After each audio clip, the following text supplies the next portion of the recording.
We come at last to the end of our course on the first half of world history, the very end of the Middle Ages, the crash, the final crash when the bubonic plague hits Europe. We've seen that in the very early part of the Middle Ages, Europe is still struggling to recover from the fall of Rome. You have kind of this series of ups and downs. Things start looking up a little for a brief time under Charlemagne. They crash again because of the Vikings and feudal society. Then the High Middle Ages goes through a sort of renaissance, even a small golden age, with the revival of towns and cities, the revival of trade, revival of the Crusades, the building of the cathedrals, medieval romances, more pilgrimage, the founding of the universities. And then all of that comes crashing down also. You have hints of this crash coming to anyone who is paying attention. The collapse of the Beauvais Cathedral, meant to be the tallest cathedral built in the Middle Ages, over 18 stories high. But it was like medieval Europe reached too far. Their confidence became overconfidence, and they paid for it. Again, there was another sign of something off in the fall of the Templar Knights. The fall of the Templar Knights really represent one of the great accomplishments of the Middle Ages, not because of what they did so much, but because of the idea they represented. The ideal of trying to form a code of chivalry for a knight, a code of conduct in a place for a warrior in a Christian society. The concept of a warrior who fights to defend the weak, who fights to defend the holy places of God, who fights to defend pilgrims, who's disciplined, who doesn't fight for, unlike Beowulf, he doesn't fight for his own glory and fame and treasure. He fights for God's glory and the defense of the weak. Well, that comes crashing down because the King of France, Philip IV, called Philip the Fair, wants the Templars' money. So he goes after them. He accuses them of committing horrible crimes, devil worship, witchcraft, diabolic orgies.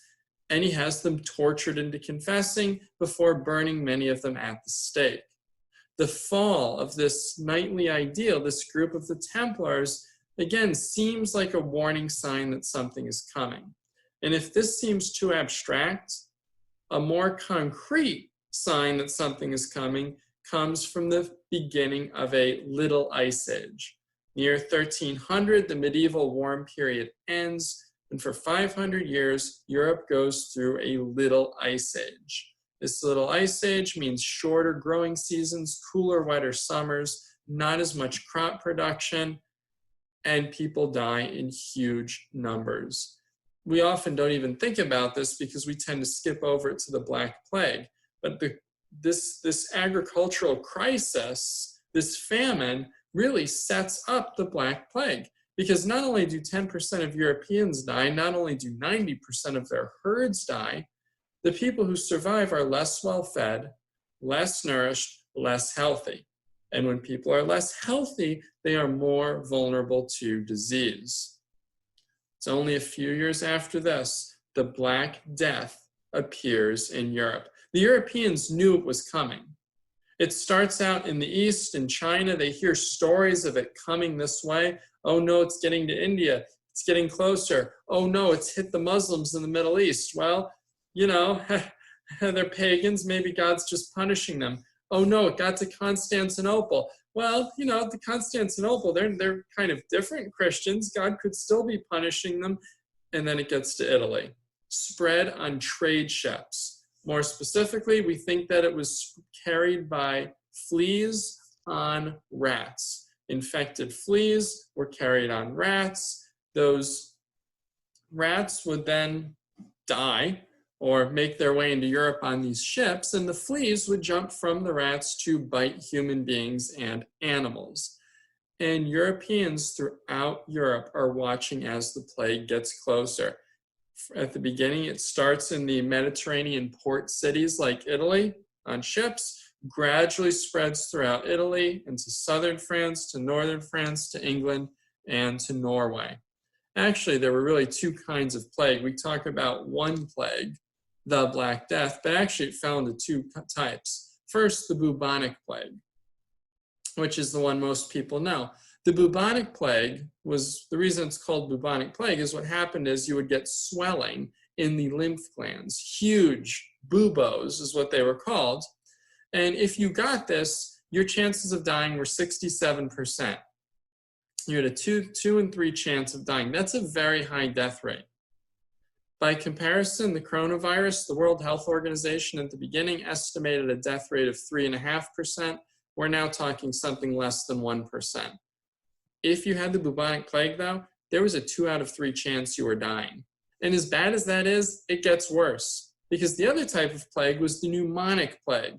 This, on the other hand, seems not to be spread by fleas. This seems to have been a sort of respiratory illness. Seems that it was spread by liquid, by people sneezing, people coughing. One person coughs or sneezes, water droplets from your mouth fly out and infect people within, rough estimate, up to 6 feet. Well, if you got this, there was a 99% chance you were going to die. I mean, think about that. To get the pneumonic plague bordered on being a guarantee of death.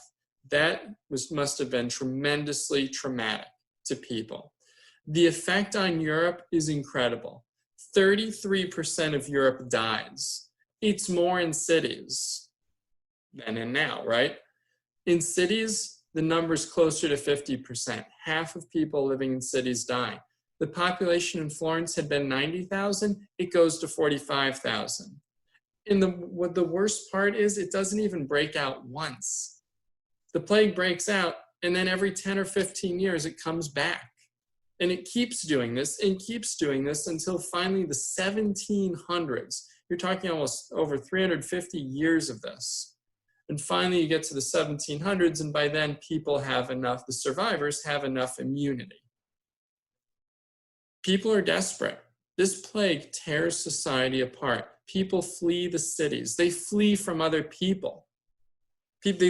Dead bodies are left in the streets because no one wants to take care of them. People are afraid to bury the dead. People carry around pockets full of posies because they think the plague is spread on the air. So they say, well, if I carry around, a pocket full of flowers and sniff it, that will maybe help me not get the plague. Eventually, they developed medieval-style plague masks, which probably didn't help either. And many priests die, many monks die, because it's their job to take care of dead people, to do funerals. Well, what happens? The fleas jump from the dead body to them. The Central Middle Ages had been a time of confidence. Now that confidence is absolutely shattered. And so now you have a time of crisis. You have not just the effect of plague, but the effect on society. A society where people are afraid of other people, where the dead are left to bury themselves or rot in the streets.